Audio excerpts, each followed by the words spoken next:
Hi, and welcome to another episode of Sewing for My Sanity. Today we're going to discuss Grainline. Yes, we're going to talk about Grainline. If you don't know what Grainline is, let me first tell you what that is so you know why it's important for your sewing. Grainline is the thing that makes things straight when you sew. If you've ever put on a pair of pants or put on a shirt and the arm is a little bit twisted, or the leg doesn't go in quite right, or the seam doesn't get sewn quite right, we're talking about Grainline. So first, let's get a piece of fabric and talk about how to find it. So as you all know, I love Ankara. This is a piece of Ankara. I made a beautiful skirt out of this. And I intentionally chose fabric that has lines in it. So you can see that these lines are not perfect, but we can make it perfect. So let's talk about what's on a piece of fabric and how we can find the grain line. So right here, usually there's some wording. It's gonna have the manufacturer, it's gonna have some colors, some shapes. This is a piece of Lisco that I got from Ghana, and that edge is called the selvage edge. That is not the grain line. The selvage edge is where we have, the grain line is where we have these little wispy fibers that are coming off of the fabric. Now, when you buy a piece of fabric, do not assume that it's straight. Sometimes it's not straight. If it's been on the bolt for several days, weeks, months, years, it's not straight. It's probably been twisted up a little bit. Let's go over the fabric one more time. This is your selvage edge. It's generally the edge that has writing about the manufacturer. It may have squares, triangles, colors, etc. Where I'm pulling these little threads from, that is actually your grain line, okay? And the weft is the line that goes opposite to that, or your cross grain. There's another line we need to talk about, and that line is called the bias line, okay? The bias is where, okay, don't get mad at me. We're gonna talk about geometry, 45-degree angle. So once you find the grain line, you can also find the bias line by establishing that 45-degree angle. Now this is just an omni grid. I don't quilt, but if you have an omni grid, you can just take a look at where 45 degrees is. It's right here. It's gonna make a nice triangle with a right angle. Oh, the geometry is so strong in the house. Okay, and then you can move that, and later you can find where the bias is. But let's talk about grain line. So when you buy fabric, generally it's not cut on the grain. It's absolutely not cut on the grain. So you're gonna have to find it. First thing you're gonna need to do, if you can wash the fabric, wash it, shrink it, make it do whatever it's going to do once you sew it, or wear it. Okay, my favorite way to find the grain line is to tear. And that's because if you're using 100% cotton like this, it's easy. Now this one, you can see that I've already torn it, but I'm gonna show you how to tear it so that you get that same perfect grain line. You can see that if you look at this, the line, the square is almost perfect, right? It's almost perfect because I've already established the grain line. But let's just say it's crooked as can be. And if you buy it from a big box, they're not gonna tear it. They want to cut it. Why? Because it saves them money, but it's gonna mess you up. So we're gonna find the grain line by tearing. What you're gonna do is grab a pair of scissors and just create a snip anywhere. So I'm gonna create a snip right here, and then we're gonna tear it real fast.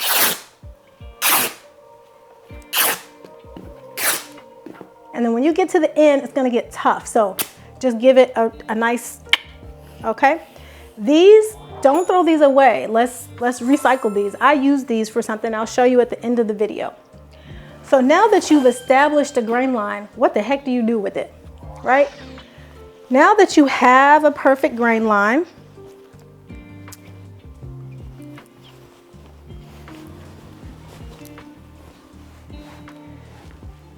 you can match up your two grain lines like so. And then you need your pattern piece.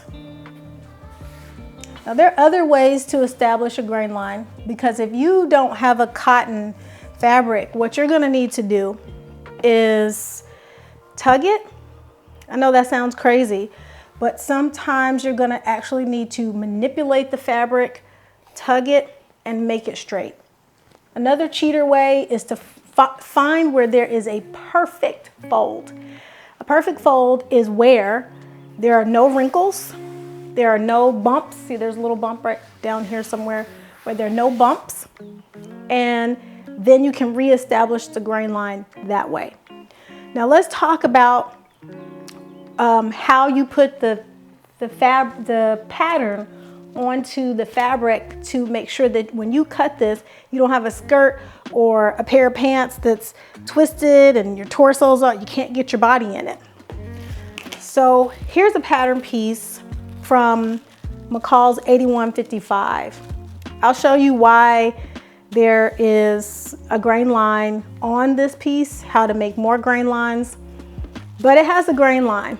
I intentionally picked a piece that's a little odd shaped because I want you to see that if you put this on the fabric incorrectly, you're gonna end up with a terrible, terrible piece where this gets sewn. Okay, so I'm gonna fold this up just because I'm not cutting it, but it bothers me when it hangs over the side. Okay, so we've established the grain line, and now what you want to do is find on your pattern piece, find where you have this arrow. It's always going to be a single arrow, and it'll have one arrowhead piece, and it'll generally say grain line. That's what you're going to use. Now here's the tricky part. When people get to sewing, they do crazy things. I've seen it in a class. So you take this piece and you're trying to make it fit and you're doing all this weird stuff. Don't do that. If you do that, you're going to end up with a piece that's wonky. You don't want wonky. You don't want wobbly, and you don't want janky. So what you're going to do, you can either use your Omni Grid or my favorite ruler in the whole wide world. These people didn't pay me, I promise you, is this Fiskars 23-inch ruler. I'm sure quilters use it. Again, I'm not a quilter, but this is my favorite ruler. I use it for everything. So you're going to take this ruler and you're going to line it up. I'm going to let this hang, but don't you let it hang at home when you're doing this, okay? You are going to line up your ruler with the grain line. Both of these pieces of fabric have to be lined up correctly, right? And again, mine is hanging. Don't do that. It's just because of where we are. And then find your grain line piece on the pattern, and you are going to match it up. And just for demonstration, I'm going to make sure that my grain line piece matches up, that my pattern piece matches up with the grain line at 17 inches. Okay, so at 17 inches, the arrow is completely lined. And when we look here, see how this is lined up at about seven and a couple quarters. So now I know that when I cut this piece, it's going to be perfectly on the grain line. Now, I know what a couple of you are saying. I don't do that. I put it on there, I cut it, and it turns out just fine. It might, but let me show you the difference between when you use the grain line and when you don't. So remember what we just did. Remember this piece, this is the front peplum for 8155. So this is not Ankara. This is what we call tweed. It's a rainbow tweed that I got from Melanated Fabrics. You can perfectly see where you can't see the selvage edge because I've cut it over. Oh no, there it is. This is the selvage edge actually of this fabric. And this is the grain line, right? So if I don't cut this perfectly, do you see these rainbow threads? Those are beautiful. You literally want all these rainbow threads to line up. So let's see what happens when we pay attention to the grain line. Here's the jacket that I made. It's $81.55. And here is the front peplum. Let me move this piece of Ankara.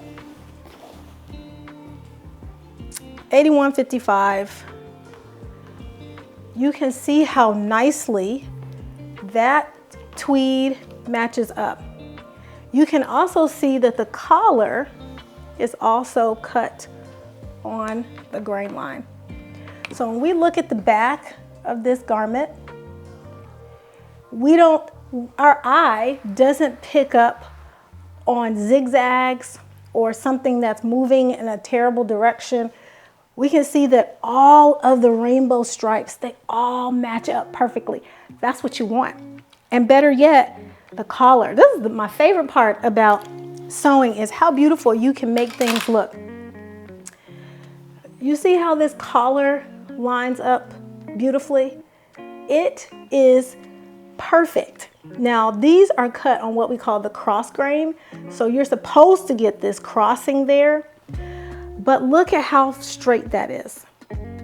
No one wants to buy something that doesn't line up straight. Again, on the sleeve, you can see where the grain line matches up. Now this tweed may be hard for you to see, okay? So let me show you grain line in another way. This is the Archer shirt. And again, the grain line. When this shirt is on, you can see that these radio frequency hi-fi situation that I love so much, it lines up perfectly. You don't have this situation, because that really isn't that cute. I mean, maybe it's cute for somebody, but I don't know if I want to wear that.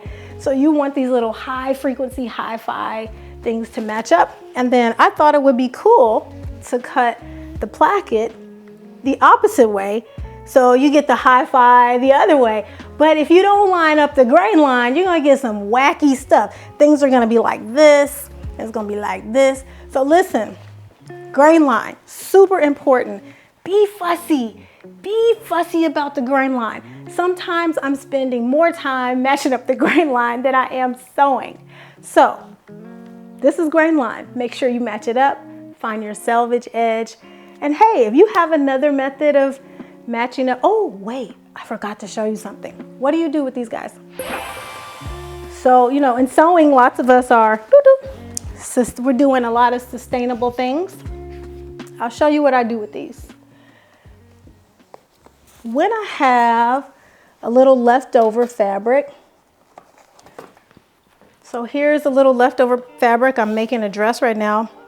And this is all the fabric I had left over. So I will take it and wrap it around the leftover. And it's a nice reminder of the thing I made, right? It's a nice reminder of the fabric that I use, but it's also a really great way to keep a little bit of fabric together. So anyway, that's grain line. It's a little bit of sustainability for you. I hope you enjoyed this video. Thank you to all my new subscribers. Please don't forget to like and subscribe and drop me a comment.